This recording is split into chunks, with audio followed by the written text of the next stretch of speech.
നമ്മൾ ഇന്ന് നോക്കുന്നത് 2024 നടന്ന പോലീസ് കോൺസ്റ്റബിൾ എക്സാമിന്റെ ഇംഗ്ലീഷ് മലയാളം ക്വസ്റ്റ്യൻസ് ആണ്. Question paper code 66/2024. ആദ്യം നമുക്ക് ഇംഗ്ലീഷ് ക്വസ്റ്റ്യൻസ് നോക്കാം. 61ാമത്തെ question, they did not come dash the meeting was half over. Option A but, option B until, option C at least, option D however. ഇവിടെ correct answer വരുന്ന option B until ആണ്. They did not come until the meeting was half over. Meeting പകുതിയാകുന്നവരെയും അവര് എത്തിച്ചേർന്നില്ല. അപ്പൊ ഇവിടെ നോക്കിയേ, ഇവിടെ നോട്ട് അൺടിൽ എന്നൊരു ശൈലിയാണ് ഉപയോഗിച്ചിരിക്കുന്നത്. ഇംഗ്ലീഷില് നോട്ട് അൺടിൽ എന്നത് ഒരു നിശ്ചിത സമയം വരെയുള്ള പ്രവൃത്തിയെ സൂചിപ്പിക്കാനാണ് ഉപയോഗിക്കുന്നത്. നോട്ട് അൺടിൽ എന്നത് ഒരു നിശ്ചിത സമയം വരെയുള്ള പ്രവൃത്തിയെ സൂചിപ്പിക്കാനാണ് ഉപയോഗിക്കുന്നത്. അപ്പം ഇവിടുത്തെ കറക്റ്റ് ആൻസർ വരുന്ന ഓപ്ഷൻ ബി അൺടിൽ ആണ്. ഇനി ബട്ട് എപ്പോഴാണ് നമ്മൾ ഉപയോഗിക്കുന്നത്? രണ്ട് വ്യത്യസ്ത ആശയങ്ങളെ ബന്ധിപ്പിക്കാനാണ് നമ്മൾ ബട്ട് ഉപയോഗിക്കുന്നത്. രണ്ട് വ്യത്യസ്ത ആശയങ്ങളെ ബന്ധിപ്പിക്കാനാണ് നമ്മൾ ബട്ട് ഉപയോഗിക്കുന്നത്. For example, he studied hard but he failed in the exam. അവൻ വളരെ കഷ്ടപ്പെട്ട് പഠിച്ചു, പക്ഷേ എക്സാമില് ഫെയിൽ ആയിപ്പോയി. ഇത് രണ്ടും വിപരീത ആശയങ്ങളെ സൂചിപ്പിക്കുന്ന സെന്റൻസുകളാണ്. ഇവയെ ബന്ധിപ്പിക്കാനാണ് നമ്മൾ ബട്ട് ഉപയോഗിക്കുന്നത്. ഇനി അറ്റ്ലീസ്റ്റ് എന്ന് പറഞ്ഞാൽ കുറഞ്ഞത് എന്നാണ് അർത്ഥം. അതായത് ഒരു കാര്യത്തിന്റെ ഏറ്റവും കുറഞ്ഞ അളവ് അല്ലെങ്കിൽ പ്രതികൂല സാഹചര്യത്തിലെ ഒരു നല്ല വശം സൂചിപ്പിക്കാനാണ് നമ്മൾ അറ്റ്ലീസ്റ്റ് ഉപയോഗിക്കുന്നത്. For example, you should drink at least 8 glasses of water A day. നീ ഒരു ദിവസം കുറഞ്ഞത് 8 ഗ്ലാസ് വെള്ളമെങ്കിലും കുടിക്കണം. ഇനി ഹൗഎവർ എന്ന് പറഞ്ഞാല് എന്നിരുന്നാലും എന്നാണ് അർത്ഥം. തൊട്ടു മുൻപ് പറഞ്ഞ ഒരു കാര്യത്തിന് വിപരീതമായ ഒരു ആശയം കൂട്ടിച്ചേർക്കാനാണ് നമ്മൾ ഹൗഎവർ ഉപയോഗിക്കുന്നത്. പ്രധാനമായിട്ടും പുതിയ വാക്യത്തിന് തുടക്കത്തിലായിരിക്കും ഹൗഎവർ ഉപയോഗിക്കാൻ. For example, it was raining heavily however they decided to go out. മഴ നല്ല ശക്തിയായിട്ട് പെയ്യുന്നുണ്ട്, എന്നിരുന്നാലും അവര് പുറത്തോട്ട് പോകാൻ തീരുമാനിച്ചു. ഇനി 62ാമത്തെ question, he still dash in touch with most of his old school mates. Option A keeps, option B keeping, option C kept, option D none. ഇവിടെ ആൻസർ വരുന്ന ഓപ്ഷൻ എ കീപ്സ് ആണ്. He still keeps in touch with most of his old school mates. ഇവിടെ he എന്ന് പറയുന്നത് singular subject ആണ്. അപ്പോ വെർബും singular വരണം. അതുകൊണ്ട് കീപ്സ് ആണ് ആൻസർ. 63ാമത്തെ question, we dash of coffee so we adjusted with tea. Correct phrasal verb ചേർക്കാനാണ്. Option A make up, option B make out, option C run out, option D break out. ഇവിടെ എന്താ പറഞ്ഞിരിക്കുന്നത്? We dash of coffee so we adjusted with tea. ഞങ്ങളുടെ കയ്യിലുണ്ടായിരുന്ന coffee തീർന്നു പോയി, അതുകൊണ്ട് ഞങ്ങള് ടീ വെച്ച് അഡ്ജസ്റ്റ് ചെയ്തു.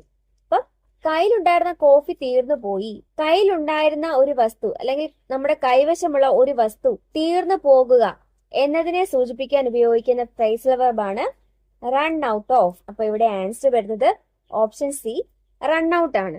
B run out of coffee so we adjusted with tea. ഇനി മേക്കപ്പ് എന്ന് പറഞ്ഞാല് നിർമ്മിക്കുക അല്ലെങ്കിൽ കഥകൾ ഉണ്ടാക്കുക എന്നൊക്കെയാണ് മേക്കപ്പിന്റെ അർത്ഥം. മേക്ക് ഔട്ട് എന്ന് പറഞ്ഞാല് understand, make out understand. Break out എന്ന് പറഞ്ഞാല് പെട്ടെന്ന് പൊട്ടിപ്പുറപ്പെടുക. ഫോർ എക്സാമ്പിൾ, രോഗം, തീപിടുത്തം, യുദ്ധം, എക്സെട്ര ഇങ്ങനെയുള്ള സംഭവങ്ങളൊക്കെ പെട്ടെന്ന് പൊട്ടിപ്പുറപ്പെടുന്നതിനാണ് നമ്മൾ ബ്രേക്ക് ഔട്ട് എന്ന് പറയുന്നത്. യുദ്ധം പൊട്ടിപ്പുറപ്പെട്ടു എന്നൊക്കെ പറയില്ലേ, അങ്ങനെ. 64ാമത്തെ question, dash you mind waiting here till I return. Option A can, option B should, option C may, option D would. ഇവിടെ ആൻസർ വരുന്നത് ഓപ്ഷൻ ഡി വുഡ് ആണ്. Would you mind waiting here till I return. ഇംഗ്ലീഷില് ഒരാളോട് വളരെ മര്യാദയോടെ ഒരു കാര്യം ചെയ്യാമോ എന്ന് ചോദിക്കാൻ സ്ഥിരമായി ഉപയോഗിക്കുന്ന പ്രയോഗമാണ് would you mind.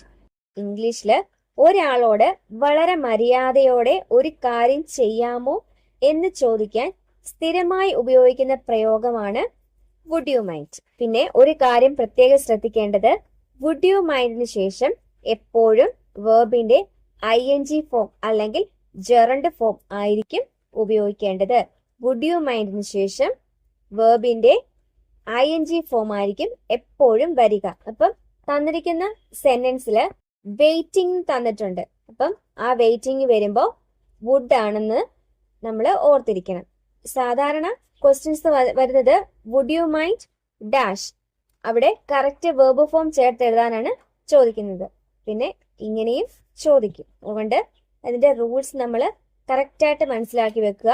Would you മൈൻഡിന് ശേഷം എപ്പോഴും വേർബിന്റെ ING ഫോം ആയിരിക്കും ഉപയോഗിക്കുക. ക്യാൻ, ഷുഡ്, മേ എന്നിവയ്ക്ക് ശേഷം സാധാരണയായി മൈൻഡ് പ്ലസ് ING ഫോം ഉപയോഗിക്കാറില്ല. അതായത് ക്യാൻ യു മൈൻഡ് വെയിറ്റിംഗ്, അല്ലെങ്കിൽ ഷുഡ് യു മൈൻഡ് വെയിറ്റിംഗ്, അല്ലെങ്കിൽ മേ യു മൈൻഡ് വെയിറ്റിംഗ്, ഇങ്ങനെയൊരു ഫോം ഉപയോഗിക്കാറില്ല. വുഡിന്റെ കൂടെയാണ് വുഡ് യു മൈൻഡ് വെയിറ്റിംഗ് ഇങ്ങനെയുള്ള ഫോം ഉപയോഗിക്കുന്നത്. 65ാമത്തെ question, he is dash European tourist. Option A the, option B an, option C none, option D a. Correct article ചേർക്കാനാണ് ഇവിടെ ആൻസർ വരുന്ന ഓപ്ഷൻ ഡി ആണ്, a. He is a European tourist. ഇവിടെ European എന്ന് പറയുമ്പോൾ യാ എന്ന ഉച്ചാരണം വരുന്നതുകൊണ്ട് ആർട്ടിക്കിൾ എ ആണ് ഉപയോഗിക്കേണ്ടത്. 66ാമത്തെ question, yesterday Sharon dash to the station to meet Anu. Option A went, option B goes, option C go, option D has go. ഇവിടെ വേർബിന്റെ കറക്റ്റ് ടെൻസ് ഫോം എഴുതാനാണ് ചോദിച്ചിരിക്കുന്നത്. തന്നിരിക്കുന്ന സെന്റൻസിൽ യെസ്റ്റർഡേ വന്നിട്ടുള്ളത് കൊണ്ട് ഇതൊരു സിമ്പിൾ പാസ്റ്റിലുള്ള സെന്റൻസ് ആണ്. അപ്പൊ നമുക്ക് വേർബിന്റെ സിമ്പിൾ പാസ്റ്റ് രൂപം വേണം ചേർക്കാൻ.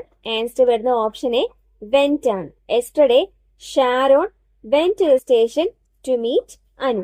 67ാമത്തെ question, my birthday is dash October 28. Correct preposition ചേർക്കാനാണ്. Option A in, option B at, option C on, option D after. ഇവിടെ ആൻസർ വരുന്ന ഓപ്ഷൻ സി ഓൺ ആണ്. My birthday is on October 28. ഇനി നമ്മൾ on എപ്പോഴാണ് ഉപയോഗിക്കുന്നത്? നിർദ്ദിഷ്ട തീയതികൾക്ക് മുമ്പിലും ദിവസങ്ങൾക്ക് മുമ്പിലുമാണ് നമ്മൾ ഓൺ ഉപയോഗിക്കുന്നത്. For example, on October 28, on Monday, on my birthday etcetera. നിർദ്ദിഷ്ട തീയതികൾക്ക് മുമ്പിലും ദിവസങ്ങൾക്ക് മുമ്പിലുമാണ് നമ്മൾ ഓൺ ഉപയോഗിക്കുന്നത്. ഇനി ഇൻ ഉപയോഗിക്കുന്നത് മാസങ്ങൾ, വർഷങ്ങൾ, ഋതുക്കൾ അല്ലെങ്കിൽ വലിയ സമയപരിധികൾ എന്നിവയ്ക്ക് മുമ്പിലാണ് നമ്മൾ ഇൻ ഉപയോഗിക്കുന്നത്. For example, in October, in 2024, in the morning etcetera. ഇനി അറ്റ് ഉപയോഗിക്കുന്നത് കൃത്യമായ സമയത്തെ സൂചിപ്പിക്കാൻ, അതായത് at 5 PM, at night etcetera. ഇനി ആഫ്റ്റർ എന്ന് പറയുന്നത് ഒരു പ്രിപ്പോസിഷനായും കൺജങ്ഷനായും ആഡ്വർബ് ആയിട്ടും ഒക്കെ ഉപയോഗിക്കാം. അതായത് പ്രിപ്പോസിഷൻ ആയിട്ട് ഉപയോഗിക്കുന്ന എക്സാമ്പിള് ആഫ്റ്റർ ക്ലാസ്. ഇനി കൺജങ്ഷൻ ആയിട്ട് ഉപയോഗിക്കുന്ന example after he arrived we ate. ഇനി ആഡ്വർബിന് ഉദാഹരണം സൂൺ ആഫ്റ്റർ. സൂൺ ആഫ്റ്റർ എന്ന് പറഞ്ഞാൽ ഉടൻ തന്നെ എന്നാണ് അർത്ഥം. ഇനി 68ാമത്തെ question, the meaning of the word garrulous. Garrulous എന്ന വേർഡിന്റെ മീനിങ് എന്താണെന്നാണ് question. Option A noisy, option B silent, option C talkative, option D serious. Answer വരുന്നത് ഓപ്ഷൻ സി ടോക്കേറ്റീവ്. അധികം സംസാരിക്കുന്ന എന്നാണ് ഗ്യാരുലസ് എന്ന വേർഡിന്റെ അർത്ഥം. അതായത് വാചാലം എന്നൊക്കെ നമ്മൾ പറയില്ലേ, അത്. ഇനി ഗ്യാരുലസ് എന്ന വേർഡിന്റെ ആന്റോണിംസ് ഏതൊക്കെ വരും? പ്രധാനമായിട്ടും 2 വേർഡുകളാണ് ഉപയോഗിക്കുന്നത്. ഒന്ന് ടാസിറ്റേൺ, ഒന്ന് ലാക്കോണിക്. ടാസിറ്റേൺ എന്ന് പറഞ്ഞാൽ അല്പഭാഷിയായ എന്നാണ് അർത്ഥം. അതുപോലെ ലാക്കോണിക് എന്ന് പറഞ്ഞാൽ ചുരുക്കി സംസാരിക്കുന്ന. അപ്പം ഗ്യാരുലസ് എന്ന വേർഡിന്റെ മീനിങ് ആണ് ടോക്കേറ്റീവ്, അതായത് സിനോണിം. അതുപോലെ ഗ്യാരുലസ് എന്ന വേർഡിന്റെ ആന്റോണിംസ് ആണ് ടാസിറ്റേൺ, ലാക്കോണിക്. 69ാമത്തെ question, neither of us dash sweets. Option A liked, option B like, option C likes, option D liking. Answer വരുന്നത് ഓപ്ഷൻ സി ലൈക്സ് ആണ്. Neither of us likes sweets. Neither എന്ന് പറഞ്ഞാൽ എപ്പോഴും ഒരു singular ആയിട്ടാണ് കണക്കാക്കുന്നത്. Neither എന്ന് പറയുന്നത് സിംഗുലർ ആണ്, അതുകൊണ്ട് വേർബും സിംഗുലർ വരണം. Answer option C likes. 70ാമത്തെ question, colt is the younger one of. Colt എന്ന് പറയുന്നത് ഏതിന്റെ കുഞ്ഞിനെ പറയുന്ന പേരാണ്? Option A alligator, option B horse, option C tiger, option D lion. Answer വരുന്നത് ഓപ്ഷൻ ബി ഹോഴ്സ് ആണ്. കോൾട്ട് എന്ന് പറയുന്നത് ഹോഴ്സിന്റെ യങ്ങർ വൺ ആണ്. ഇനി അലിഗേറ്റർ, അലിഗേറ്റർ എന്ന് പറഞ്ഞാൽ മുതല. അലിഗേറ്ററിന്റെ യങ്ങർ വണ്ണിന് പറയുന്ന പേരാണ് ഹാച്ച്ലിംഗ്. അലിഗേറ്ററിന്റെ യങ്ങർ വണ്ണാണ് ഹാച്ച്ലിംഗ്. അതുപോലെ ടൈഗറിന്റെയും ലയണിന്റെയും കബ്ബാണ്. ഹോഴ്സിന്റെ യങ്ങർ വണ്ണാണ് കോൾട്ട്, അലിഗേറ്ററിന്റെ യങ്ങർ വണ്ണാണ് ഹാച്ച്ലിംഗ്, ടൈഗറിന്റെയും ലയണിന്റെയും കബ്ബ്. അപ്പൊ നമ്മള് ഇംഗ്ലീഷിലെ 10 ക്വസ്റ്റ്യൻസ് നോക്കിക്കഴിഞ്ഞു. ഇനി മലയാളത്തിലെ ക്വസ്റ്റ്യൻസ് നോക്കാം. 71ാമത്തെ ക്വസ്റ്റ്യൻ, വിപരീത പദം എഴുതുക. വിയോഗം. വിയോഗം എന്ന പദത്തിന്റെ വിപരീത പദമാണ് ചോദിച്ചിരിക്കുന്നത്. ആൻസർ വരുന്ന ഓപ്ഷൻ എ സംയോഗം. വിയോഗം എന്നതിന്റെ വിപരീത പദമാണ് സംയോഗം. 72ാമത്തെ ക്വസ്റ്റ്യൻ, ചുവടെ തന്നിരിക്കുന്നവയിൽ വിഹകം എന്ന അർത്ഥം വരുന്ന പദമേത്? വിഹകം എന്ന അർത്ഥം വരുന്ന പദമേത് എന്നാണ് ചോദിച്ചിരിക്കുന്നത്. ഓപ്ഷൻ എ ദിക്ക്, ഓപ്ഷൻ ബി വിശ്വം, ഓപ്ഷൻ സി അശ്വം, ഓപ്ഷൻ ഡി പക്ഷി. ആൻസർ വരുന്ന ഓപ്ഷൻ ഡി പക്ഷിയാണ്. വിഹകം എന്ന വാക്കിന്റെ അർത്ഥമാണ് പക്ഷി. ദിക്കെന്ന് പറഞ്ഞാല് ദിശ എന്നാണ് അർത്ഥം. വിശ്വം എന്ന് പറഞ്ഞാല് ലോകം എന്നാണ് അർത്ഥം. അശ്വം എന്ന് പറഞ്ഞാല് കുതിര എന്നാണ് അർത്ഥം. ഈ വിഹകം, അശ്വം അങ്ങനെയുള്ളതൊക്കെ റിപ്പീറ്റഡ് ക്വസ്റ്റ്യൻസ് ആണ്. ഈ വിഹകം, അശ്വം, പക്ഷി ഇവയൊക്കെ തന്നെ റിപ്പീറ്റഡ് ക്വസ്റ്റ്യൻസ് ആണ്. നമ്മൾ ഒരു ക്വസ്റ്റ്യൻ പേപ്പറിൽ അതിന്റെ ഓപ്ഷൻസിന്റെ റിലേറ്റീവ് ഫാക്ട്സും കൂടെ പഠിച്ചു കഴിഞ്ഞാൽ നമുക്ക് അടുത്ത ക്വസ്റ്റ്യൻ പേപ്പറിൽ ചിലപ്പോൾ ആ ഓപ്ഷനിൽ നിന്നായിരിക്കും നമുക്കൊരു ക്വസ്റ്റ്യന്റെ ആൻസർ കിട്ടുക. അപ്പൊ നിങ്ങൾ നമ്മുടെ ചാനലിലെ ഈ വീഡിയോ ആദ്യമായിട്ടാണ് കാണുന്നതെങ്കിൽ മറ്റുള്ള വീഡിയോകളിലൂടെ കാണാൻ ശ്രമിക്കുക. അവയെല്ലാം കാണുമ്പോൾ നിങ്ങൾക്ക് മനസ്സിലാവും ഒരുപാട് ക്വസ്റ്റ്യൻസ് റിപ്പീറ്റഡ് ആയിട്ട് ചോദിച്ചിട്ടുണ്ട്. ചിലത് ക്വസ്റ്റ്യൻസ് അതേപടി ചോദിച്ചിട്ടുണ്ട്, ചിലത് ഒരു ക്വസ്റ്റ്യന്റെ ഓപ്ഷനിൽ വന്നത് തന്നെ അടുത്ത ക്വസ്റ്റ്യൻ പേപ്പറിൽ ക്വസ്റ്റ്യൻ ആയിട്ട് വന്നിട്ടുണ്ട്. അപ്പം നിങ്ങൾ കഴിവതും മാക്സിമം പ്രീവിയസ് ഇയർ ക്വസ്റ്റ്യൻസ് ചെയ്യുക. അതിന്റെ റിലേറ്റഡ് ഫാക്ട്സിന്റെ വീഡിയോസ് കാണുക. നമ്മൾ നമ്മുടെ മെയിൻ ചാനലില് PYQ with related facts, SCRT, അതുപോലെ കറണ്ട് അഫയേഴ്സ് ഇവയുടെ ക്ലാസ്സസ് ആണ് കൊടുക്കുന്നത്. അതുപോലെ ഈ ചാനലില് മലയാളം, മാത്സ്, ഇംഗ്ലീഷ് ഇവയുടെ പ്രീവിയസ് ഇയർ ക്വസ്റ്റ്യൻ പേപ്പറിന്റെ റിലേറ്റീവ് ഫാക്ട്സ് ആണ് കൊടുക്കുന്നത്. അപ്പം ഈ രണ്ട് ചാനലിലെയും വീഡിയോസ് കംപ്ലീറ്റ് കാണുന്നവർക്ക് ഒരു PSC ബിഗിനർ ആണെങ്കിൽ കൂടി അവർക്കൊരു മിനിമം മാർക്ക് സ്കോർ ചെയ്യാൻ പറ്റും എന്നുള്ള ഗ്യാരണ്ടി നമുക്ക് തരാൻ കഴിയും. കാരണം PSC ഉദ്യോഗാർത്ഥികൾക്ക് ഒഴിച്ചുകൂടാൻ പറ്റാത്ത ടോപ്പിക്കുകളാണ് PYQ, SCRT, current affairs, Malayalam, maths, English ഇവയുടെ പ്രീവിയസ് ഇയർ ക്വസ്റ്റ്യൻ പേപ്പർ, അവയുടെ റിലേറ്റഡ് ഫാക്ട്സ് എന്നിവയൊക്കെ. അപ്പം നമ്മൾ ഇത് തന്നെ ഒന്ന് നന്നായിട്ട് പഠിച്ചാൽ നമുക്കൊരു മിനിമം മാർക്ക് സ്കോർ ചെയ്യാൻ പറ്റും. പിന്നെ അതിന്റെ കൂട്ടത്തിൽ ബാക്കിയുള്ളതും കൂടെ പഠിച്ചാൽ എങ്ങനെ വന്നാലും നമുക്ക് നല്ലൊരു മാർക്ക് സ്കോർ ചെയ്യാൻ പറ്റും. അതുകൊണ്ട് നിങ്ങൾ കഴിവതും രണ്ട് ചാനലിലെയും വീഡിയോസ് കംപ്ലീറ്റ് കാണാൻ ശ്രമിക്കുക. ഇനി നമുക്ക് അടുത്ത ക്വസ്റ്റ്യൻ നോക്കാം. 73ാമത്തെ ക്വസ്റ്റ്യൻ, ചേർത്തെഴുതുക. ദു അധികം ജനം. ആൻസർ വരുന്ന ഓപ്ഷൻ സി ദുർജനം. ദു അധികം ജനം ചേർത്തെഴുതിയാല് ദുർജനം. 74ാമത്തെ ക്വസ്റ്റ്യൻ, ശരിയായ ജോഡി ഏത്? ഓപ്ഷൻ എ മുഖം, വദനം, ആനന്ദം, ഓപ്ഷൻ ബി മഞ്ഞ്, നീഹാരം, തുഷാരം, ഓപ്ഷൻ സി തോഴൻ, ചങ്ങാതി, അനിലൻ, ഓപ്ഷൻ ഡി വീഥി, വഴി, പദ. അപ്പം തന്നിരിക്കുന്ന ഓപ്ഷൻസിൽ ഒരു വാക്കിന്റെ 2 അർത്ഥങ്ങൾ തന്നിട്ടുണ്ട്. അതില് 2 അർത്ഥങ്ങളും കറക്റ്റ് ആയിട്ട് വരുന്ന ഓപ്ഷനാണ് ചോദിച്ചിരിക്കുന്നത്.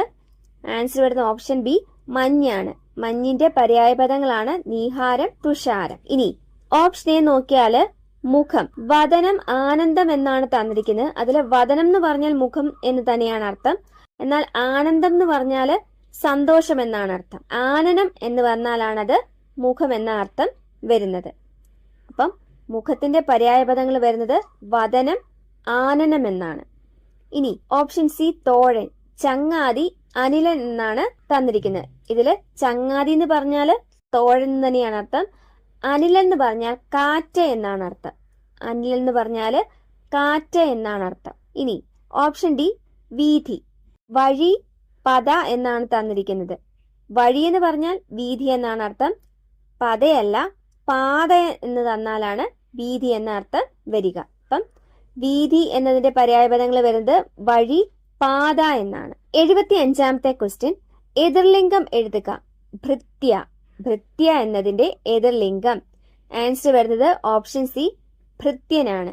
ഭൃത്യ എന്നതിന്റെ എതിർലിംഗമാണ് ഭൃത്യൻ. ഇനി ഓപ്ഷൻ എ, യജമാനൻ. യജമാനൻ എന്നതിന്റെ എതിർലിംഗം എന്ത് വരും? യജമാനത്തി. യജമാനൻ, യജമാനത്തി. Option B, മന്നവൻ. അതിന്റെ എതിർലിംഗമാണ് മന്നവി അല്ലെങ്കിൽ രാജ്ഞി. മന്നവൻ എന്ന് പറഞ്ഞാല് രാജാവ് എന്നാണ് അർത്ഥം. അതിന്റെ എതിർലിംഗം വരുന്നത് മന്നവി അല്ലെങ്കിൽ രാജ്ഞി. ഇനി ഓപ്ഷൻ ഡി, ഭ്രാതാവ്. ഭ്രാതാവ് എന്ന് പറഞ്ഞാൽ സഹോദരൻ എന്നാണ് അർത്ഥം. അതിന്റെ എതിർലിംഗം വരുന്നത് ഭഗിനി എന്നാണ്. ഭ്രാതാവ്, ഭഗിനി. ഇനി 76ാമത്തെ ക്വസ്റ്റ്യൻ ക്യാൻസൽഡ് ആണ്. ക്വസ്റ്റ്യൻ ഇതാണ്, ദിഗ്വിജയം എന്ന പദത്തിനോട് യോജിക്കുന്നത് എഴുതുക. ഓപ്ഷൻ എ, അഷ്ടദിക്ക്. ഓപ്ഷൻ ബി, പോരാളി. ഓപ്ഷൻ സി, മന്നവൻ. ഓപ്ഷൻ ഡി, ദിക്കുകളെ ജയിക്കൽ. ദിഗ്വിജയം എന്നാല് ദിക്കുകളെ ജയിക്കൽ എന്നാണ് അർത്ഥം. ആൻസർ ഓപ്ഷൻ ഡിയിലുണ്ട്. പക്ഷെ PSC ഈ ക്വസ്റ്റ്യൻ ക്യാൻസൽ ചെയ്തിട്ടുണ്ട്. അഷ്ടദിക്ക് എന്ന് പറഞ്ഞാല് 8 ദിക്ക് എന്നാണ് അർത്ഥം. പോരാളി എന്ന് പറഞ്ഞാല് യോദ്ധാവ്. മന്നവൻ എന്ന് പറഞ്ഞാല് രാജാവ്. 77ാമത്തെ ക്വസ്റ്റ്യൻ, പിരിച്ചെഴുതുക. അവൻ. ആൻസർ വരുന്ന ഓപ്ഷൻ സി ആണ്, ആ പ്ലസ് അൻ. അവൻ എന്ന പദം പിരിച്ചെഴുതിയാല് ആ പ്ലസ് അൻ. ഇതും റിപ്പീറ്റഡ് ക്വസ്റ്റ്യൻസ് ആണ്. മിക്കവാറും ക്വസ്റ്റ്യൻ പേപ്പറുകളിൽ അവൻ, അവൾ എന്നൊക്കെയാണ് പിരിച്ചെഴുതാനായിട്ട് ചോദിച്ചിരിക്കുന്നത്. അപ്പം ആ രീതിയിലുള്ള വാക്കുകളൊക്കെ ഒന്ന് ശ്രദ്ധിച്ച് പഠിക്കുക. ഇനി 78ാമത്തെ ക്വസ്റ്റ്യൻ, ശരിയായ പദം എഴുതുക. ആൻസർ വരുന്ന ഓപ്ഷൻ എ, ആഖ്യാനം. ശരിയായ പദം ഓപ്ഷൻ എ, ആഖ്യാനം. 79ാമത്തെ ക്വസ്റ്റ്യൻ, കാലദേശങ്ങൾക്കനുസരിച്ച് ജീവിക്കണം എന്ന സൂചന നൽകുന്ന പഴഞ്ചൊല്ല് ഏത്? കാലദേശങ്ങൾക്ക് അനുസരിച്ച് ജീവിക്കണം എന്ന സൂചന നൽകുന്ന പഴഞ്ചൊല്ല്. ആൻസർ വരുന്ന ഓപ്ഷൻ ഡി, നാടോടുമ്പോൾ നടുവേ ഓടണം. 80ാമത്തെ question, every potter praises his own pot. ശരിയായ പരിഭാഷ ഏത്? Every potter praises his own pot. അതിന് ശരിയായ പരിഭാഷ ഓപ്ഷൻ ബി ആണ്, കാക്കയ്ക്കും തൻകുഞ്ഞ് പൊൻകുഞ്ഞ്. അപ്പൊ നമ്മൾ ഇന്ന് 66/2024 ക്വസ്റ്റ്യൻ പേപ്പറിലെ ഇംഗ്ലീഷ്, മലയാളം ക്വസ്റ്റ്യൻസ് ആണ് നോക്കിയത്. എല്ലാവരും ഈ വീഡിയോ കൂടാതെ മറ്റുള്ള വീഡിയോകളുകൂടെ കാണാൻ ശ്രമിക്കുക. റിപ്പീറ്റഡ് ആയിട്ട് വരുന്ന ക്വസ്റ്റ്യൻസ് നോട്ട് ചെയ്ത് പഠിക്കുക. പുതിയ ക്ലാസ്സിൽ വീണ്ടും കാണാം. Thank you. Happy learning.